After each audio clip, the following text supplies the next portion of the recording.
They said I didn't belong there. They'd been saying it my whole life. Actually, just never out loud, never in front of witnesses, never with their hand raised the way my sister raised hers that morning in the parking garage of the Harmon Weil building. I heard her before I saw her. There she is. The way she said it low, almost amused, told me everything about how she thought this was going to go. I just pulled into a visitor spot, which I know sounds strange. I used to have my own spot. Level 2, third from the elevator, my name stenciled in white paint on the concrete. But that was before my father got sick, before the board votes started shifting, before my cousin began forwarding emails he wasn't supposed to have. I'd been parking in visitor spots for 6 weeks by then. Small things tell you everything. I stepped out of my car and straightened my jacket. It was a Tuesday in October. Cold enough that my breath showed, warm enough that I didn't need the coat I'd left on the back seat. I remember thinking about that coat. I remember thinking, if this goes badly, at least I won't be cold. My sister was standing with 2 other people, a man from HR named Gerald, who had the look of someone deeply uncomfortable with what he'd been asked to do, and a security guard I didn't recognize. New hire. They'd hired him after I left. After I was asked to leave, which is the more accurate way to say it. You're not authorized to be in this building, my sister said. I looked at Gerald.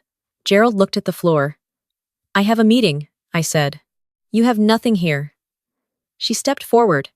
You signed the separation agreement, Nora. You don't work here anymore. You don't have meetings here. You need to leave before I have you removed. I want you to understand something about my sister. She is 3 years younger than me. She learned to read using books I'd already underlined. She got her first internship because I called in a favor from a professor who owed me one. When she passed her CPA exam on her second attempt, I was the one who took her to dinner and told her she should be proud. For 29 years, I treated her like she was someone worth protecting.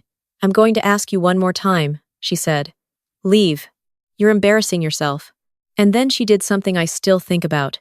She leaned in close enough that only I could hear her and she said, You were always the one who thought you were special. You weren't. Dad just felt sorry for you.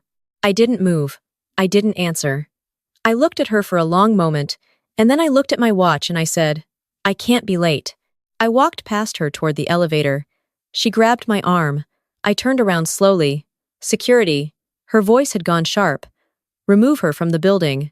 The new security guard stepped forward, genuinely unsure. Gerald still hadn't looked up from the floor. I felt the guard's hand on my elbow, and I let him walk me back to the entrance. I let him do it in front of the morning staff, filing in with their coffee cups and their laptop bags. I let my sister stand there, watching with her arms crossed like she'd won something. I went back to my car. I sat in the driver's seat. I did not cry. I want to be clear about that.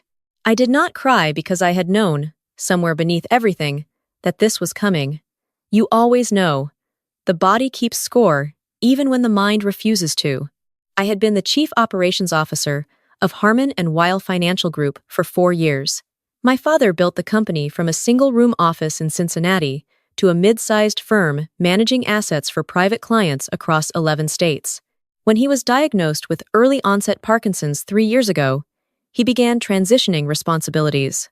To me, to the daughter who had worked there since she was 19, who knew every client file, every compliance procedure, every underfunded corner of the operation that needed attention. He didn't announce it loudly. That wasn't his way. He just started CCing me on things he used to handle alone. What I didn't see, what I was too close to see, was that my sister had decided this was a war, and she'd started fighting it long before I knew there was anything to fight. She went to our uncle first. He owned 11% of the company, a legacy stake from when he helped my father with seed capital in the early days. He and my father hadn't spoken much in years, some old grievance about a loan that was never paid back cleanly, but my sister found him, flew to Phoenix, took him to dinner, told him that my father was sicker than anyone was letting on, and that I was positioning myself to push the family out entirely. That last part wasn't true. But my uncle had been waiting 20 years for a reason to feel wronged, and my sister handed him one on a plate. She went to 2 members of the board next. Not all of them, just the 2 who'd always been uncomfortable with how young I was, how direct, how little patience I had for the kind of theater that makes certain men feel important. She didn't need to say anything explicit. She just had dinners, sent articles, forwarded an internal memo I'd written that had been edited slightly, almost imperceptibly to sound more aggressive than I'd intended. I only found out about the memo later. Gerald told me, actually, 6 months after everything ended. He felt guilty. People usually do, eventually. The separation agreement came on a Thursday. My father was in the hospital for a routine procedure, and I was running the weekly operations call when my sister walked in with the company's outside counsel and set a folder in front of me. Everyone on the video call went quiet. I looked at the folder. I looked at her. She had the expression of someone who has rehearsed a moment so many times that the actual moment feels slightly unreal to them. "We're restructuring leadership," she said. "The board has voted." I asked to see the vote record. The attorney slid it across the table. 6 votes. My uncle's proxy, the 2 board members she'd worked on, and 3 others I hadn't expected. My sister had been thorough. I signed the agreement. Not because I had to. I had 3 days to review it and the right to bring counsel, but because I understood, in that moment, that fighting it publicly would burn down whatever remained. My father didn't know yet. I didn't want him to find out this way. I signed it, and walked out and drove to the hospital, and sat in the parking lot there too, in a different car, in a different city, with the same cold October air coming through the window. I'd cracked to stop myself from feeling like I was suffocating. I spent 5 weeks doing what people do after that kind of thing. I ran in the mornings. I had lunch with friends who didn't know what to say. I reorganized my home office, which didn't need reorganizing. I told myself I was processing. Mostly I was just waiting, though I wouldn't have admitted that, because waiting implies you know something is coming, and I didn't know yet. I only suspected. What I knew was this. The separation agreement included a 12-month non-compete for direct competitors in wealth management within a 50-mile radius. It did not restrict me from advisory work. It did not restrict me from board participation. And it did not restrict me from taking a meeting with Callaway Group, which was not a wealth management firm but an institutional investment company, and which had reached out to me 6 weeks before the separation, before everything fell apart about a position they'd been building toward for 2 years. I took the meeting. I took 3 more after that. I want to tell you that I negotiated brilliantly, that I saw the endgame clearly, and executed it with precision. The truth is that I mostly just answered their questions honestly, and they seemed to like that. The final meeting was with their executive committee. It lasted 4 hours. At the end of it, the committee chair, a woman named Patricia, who had the calmest eyes I'd ever seen on someone with that much power, slid a term sheet across the table and said, "We'd like you to run North American operations. We've needed someone who knows the mid-market space the way you do. We've been looking for a while." I didn't sign that day. I took it home. I sat with it for 48 hours.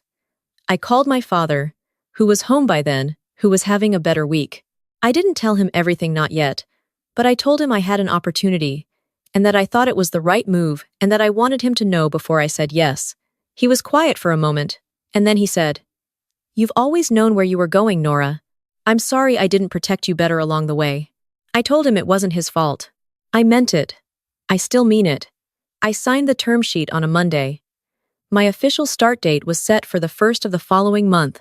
Callaway Group's announcement, the press release, the LinkedIn post, the industry newsletter item was scheduled to go out on a Thursday morning, 2 days before the Harmon Weil annual client appreciation event, which my sister was hosting for the first time as the company's new COO. I'm going to tell you something I'm not entirely proud of. I knew the timing. Patricia's communications team had given me the schedule, and I had looked at it, and I had thought, yes, this is fine. This timing is fine. I didn't ask them to change it. I told myself it was simply how the calendar fell. The press release went out Thursday at 9 a.m. By 9:40, my phone had 37 unread messages. By 10, my sister had sent one of her own, which I didn't read until later. By 11, I'd received calls from 4 of the 6 board members who had voted against me, each one framed as congratulations, each one with a slight undercurrent of something that might have been called recalibration. I was in a coffee shop on Kedzie when my phone rang and I saw it was Gerald. "She knows," he said, which wasn't a surprise. "She wants to meet with you." before the event Saturday. She says it's important. I told him I was available Saturday morning. She means tonight, Gerald said. She means now. I thought about it. I looked out the window at the street. A woman was walking a very large dog that appeared to have no interest in being walked. I remember thinking that dog understood something important about priorities. Tell her Saturday morning, I said. 11 o'clock. The coffee shop on Kedzie. I got there early. I always get there early to places that matter. I ordered a coffee I barely touched, and I sat with my back to the wall, which my father always said was the only sensible way to sit in a room when you weren't sure what was coming in. My sister arrived 8 minutes late. She was wearing the kind of outfit that's meant to project confidence but reads, if you know her, as armor. She didn't sit down immediately. She stood across the table from me, with her bag still on her shoulder, and said, "What is this? What are you doing?" "Sit down," I said. "You did this on purpose. The announcement, the timing." "Sit down," I said again, quietly. She sat. I let the silence go for a moment because I had earned it. 5 weeks of silence, 67 mornings of silence, the silence in the parking garage when she leaned close and told me our father felt sorry for me. I had earned this one small moment of quiet. "I'm not here to fight with you," I said. "Then what are you here for?" "I want you to understand something. Not for me. You can think whatever you want about me.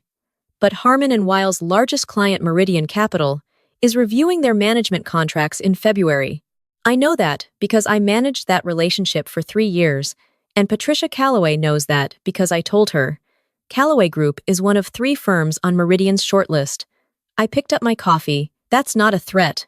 I'm not going to interfere. I'm telling you because you need to be ready. And I'm not sure the people around you are going to tell you things you need to hear. My sister stared at me. Something moved behind her eyes that I recognized from childhood, from the moments when she knew she'd miscalculated. "Why would you tell me that?" "Because he's my father too," I said. "And his name is still on the building." I left the coffee shop first. I walked to my car, and I put on the coat I'd remembered to bring this time, and I sat for a moment, not because I was upset, but because I wanted to mark it somehow, that moment, the way you want to mark things that took a long time to arrive. My phone buzzed. A message from Patricia. "Ready for Monday?" I typed back. "More than ready." The Calloway announcement ran in 3 industry publications that afternoon. By Monday morning, I had walked through an entirely different set of glass doors, with my name on a visitor badge that would be replaced by a permanent badge by end of week, and I rode an elevator to the 14th floor, where a team of 23 people I hadn't yet met was waiting, and I thought about the coat I'd almost left behind, and the dog on Kedzie who refused to walk, and my father's voice on the phone, saying you've always known where you were going. He was right. I had. I just needed to get out of my own building to see it clearly. The Meridian Capital contract went to Calloway Group in February. I wasn't involved in the pitch. I had recused myself from that process completely and documented the recusal in writing on my first day because I understand how these things look, and I understand that your integrity is only as good as the paper trail behind it. But I heard about it the same way everyone hears about things in this industry. A contact called, mentioned it casually, moved on to other topics. My sister called me that evening. I answered this time. She didn't say anything for a moment. Then, "You really didn't interfere?" "No," I said. Another silence. "The Meridian people said they'd worked with someone from your new team. Someone you'd recommended." "I recommended a colleague for an introductory call 6 months ago. Before I knew Meridian was on their list. I didn't connect those dots until later." I paused. "That's the truth." She was quiet again. My sister has always used silence to think, rather than to intimidate. That's always been our difference.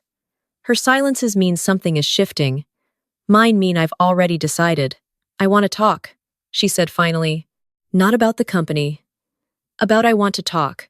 "I know," I said. "Are you going to make me apologize in a coffee shop?" "No," I said. "I was thinking somewhere with better chairs." She laughed. It was a short, surprise sound, like something she hadn't meant to let out.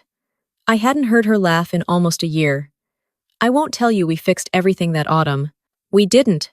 Some things that get broken stay broken in certain places, and the shape of a relationship changes permanently when someone shows you what they're capable of choosing.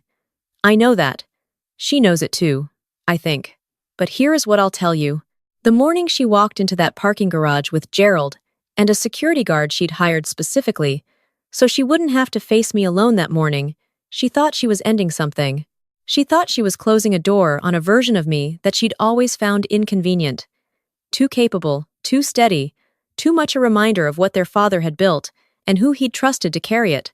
She wasn't ending anything. She was just changing the address. I had a meeting to get to. I still do.